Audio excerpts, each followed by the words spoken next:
The federal government wants to protect themselves by amending the Emergencies Act. What does this mean for Tamara Lich and Chris Barber as they head back to court? Let's get into it.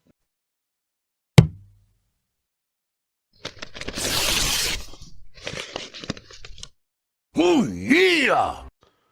What's going on, ladies and gentlemen? Welcome back to The Fringe. The Freedom Convoy was an unprecedented, remarkable event that took place in Canada. And unless you're living under a rock and you don't know about the Freedom Convoy, I don't know what to tell you if you've stumbled into this channel. However, the results of the Freedom Convoy that we've seen since the days of it, in terms of the legal outfits and legal repercussions that have come its way since the convoy was removed, we'll say, from Ottawa during the invocation of the Emergencies Act, to the POEC, to now ongoing court cases and trials that are being dragged out for Freedom Convoy members such as Tamara Lich and Chris Barber. They're headed back to court for March 13th, and of course, I wanted to update everyone as to what's happening in that situation over on the channel.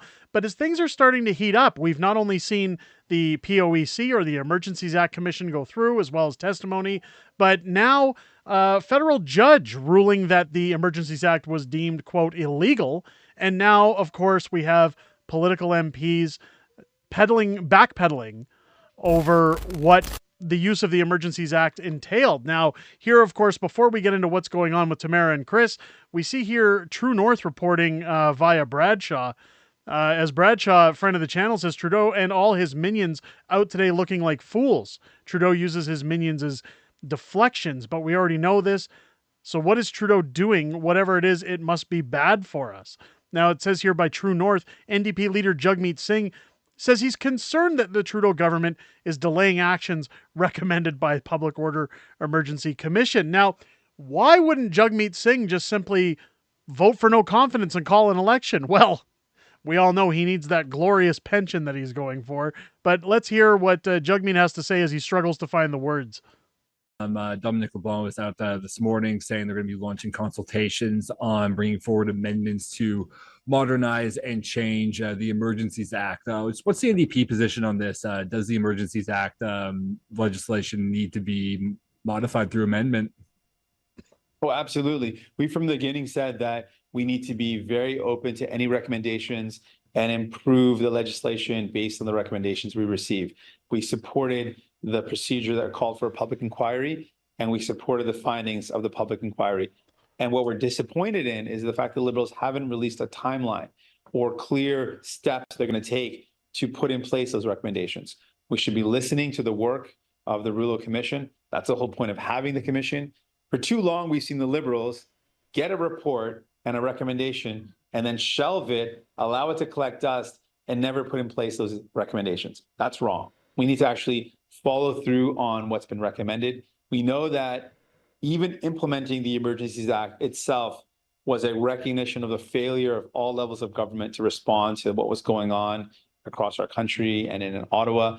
And that a recognition of that failure meant that resorting to the Emergency Act was a last-ditch effort. Should never got to that point. And now we're hearing that the recommendations, there's no clear timeline to make those changes. We think that's the wrong approach. We would implement the changes with a clear timeline and do it as quickly as possible.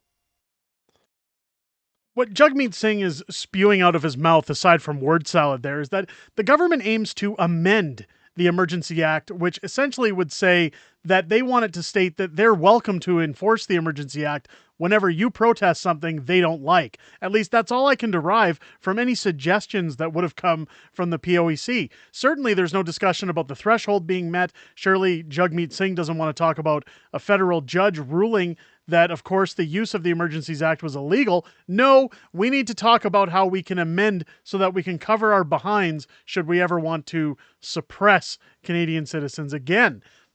Now, excuse me, also Liberal Safety Minister Dominic LeBlanc comes forward and says that he thinks that the Freedom Trucker protest in Ottawa was a dangerous moment for Canada. Of course, this post coming from Cat Canada. Again, ladies and gentlemen, let's take a listen to what old Clown Shoes here has to say. And many of you were here in Ottawa during those weeks. It was a difficult moment in this city and for the country, but it was also a dangerous and difficult moment in other parts of the country as well. I'm thinking this was an extraordinary moment that required extraordinary measures. But we think the Government of Canada has to strengthen its partnership, for example, with the Ottawa Police Service. So I will be having something to say in detail, I hope, in the coming weeks around increased investments that will make this possible.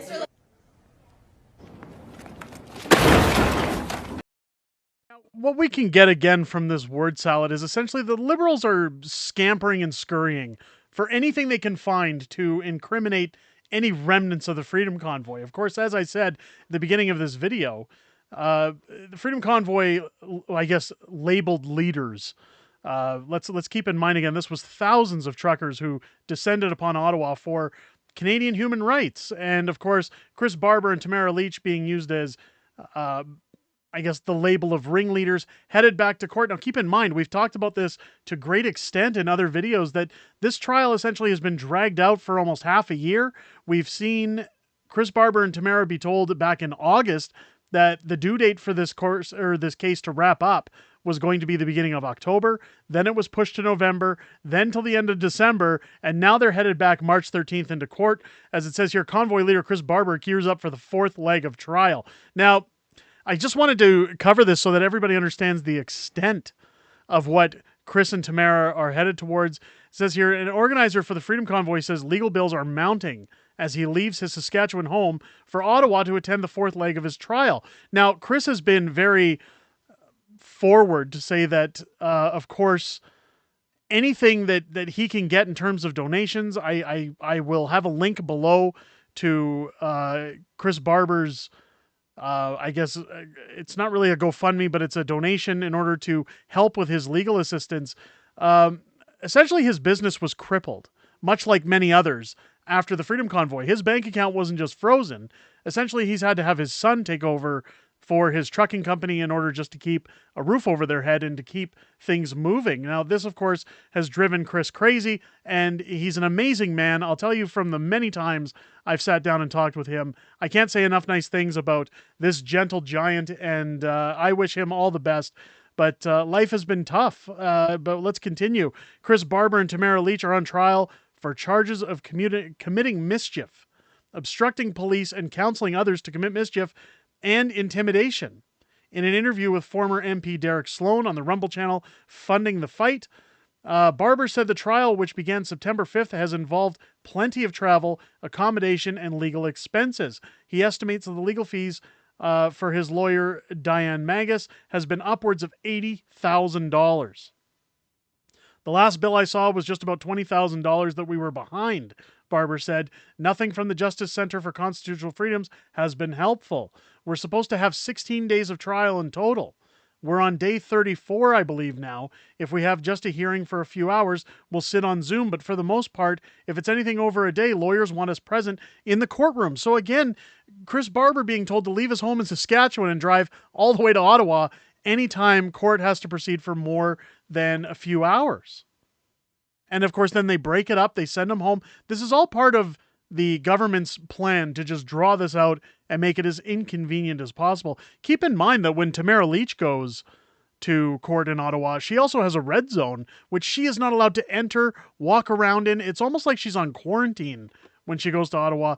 And believe me, she is kept a very close eye on by police, by law enforcement, by the government, to make sure that she is following her conditions at all times, because of course they would just love an excuse to put her back in handcuffs and parade her around the town.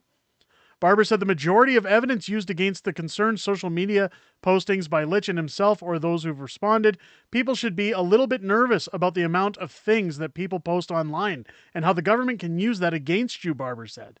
They're not saying that I posted anything wrong, but they went through everything with a fine-tooth comb as much as they possibly could. And of course they did, because, well, they didn't have anything to convict these guys on in the first place. They're essentially searching for a needle in a haystack.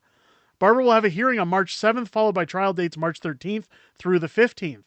That will get us through some of the defense, I believe, and then we'll basically be looking for another 3 to 4 days on top of that to finish submissions, Barber explained, adding that those final dates will be in June, July, or September. So again, this is going to be drawn out all the way to the fall, essentially a year past when they were told this was going to wrap up. The convoy leader said that he has done his best To save funds on travel and accommodation, he drove to Ottawa and back with his wife 3 times and rented an apartment. However, he said the short duration of the next leg of the trial days have left him flying there and back and staying in a hotel.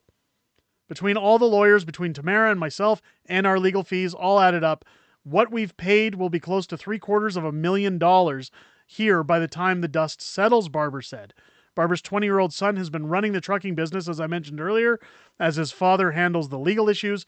The truck driver was looking forward to a March 9th fundraiser in nearby Swift Current, where characters from the convoy will have a mini reunion. Tamara and I are not allowed to be in the same room with each other unless legal counsel is present.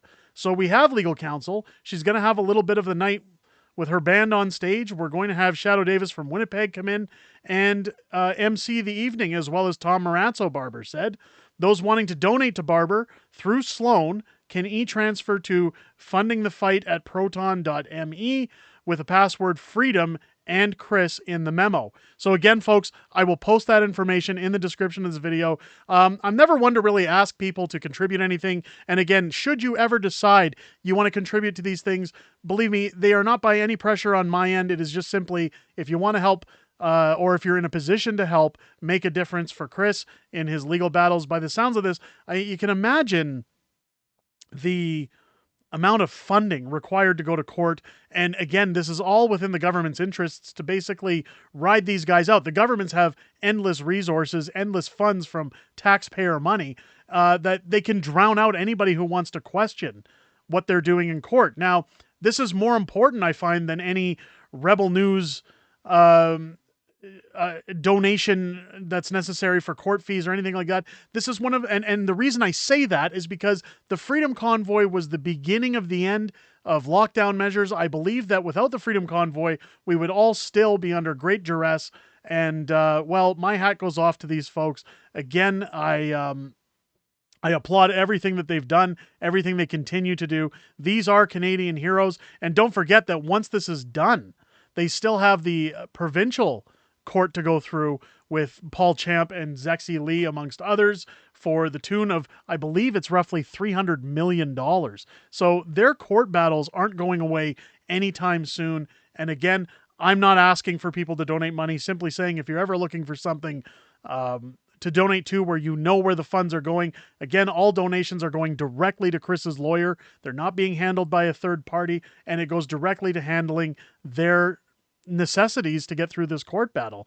Anyways, folks, let me know what you guys think. Do the Freedom Convoy stand a chance? Do you think the government's going to continue to fight and drain them out of financial stability? Let me know your comments down below. If it's your first time here, I hope this video has earned your subscription. Make sure as you click that subscribe bell, hit the bell for notifications, or the subscribe button. Hit the bell for notifications. Join us live here on the channel. We normally do our streams on Friday nights. However, I'm out of town this weekend, not for this Freedom Convoy gathering, unfortunately, but I will be in Winnipeg for other family and friend visits. But I'll be doing a makeup stream this Sunday here on the channel, March 10th. You can also catch me then regularly every Friday after that on the channel. Again, March 15th, I will be doing the One Chip Challenge since we hit 25,000 subscribers. Come on in, join us for that stream. It's going to be great. It's going to be a lot of fun to watch me suffer at the hands of my viewers, propping up the success of this channel. So make sure to come out there, join us. If you were subscribed, make sure you check if you are still subscribed. Like, comment, do all the usual YouTube stuff. YouTube has been burying us in their algorithm lately. They don't want these videos getting out, and every time you like or comment, it helps us get out there. So if you feel so obliged, it costs nothing but your time, so make sure to help us out in the algorithm. Leave your comments, your likes, let me know what you guys think, and I hope you enjoyed this video. I'll catch you on the next one.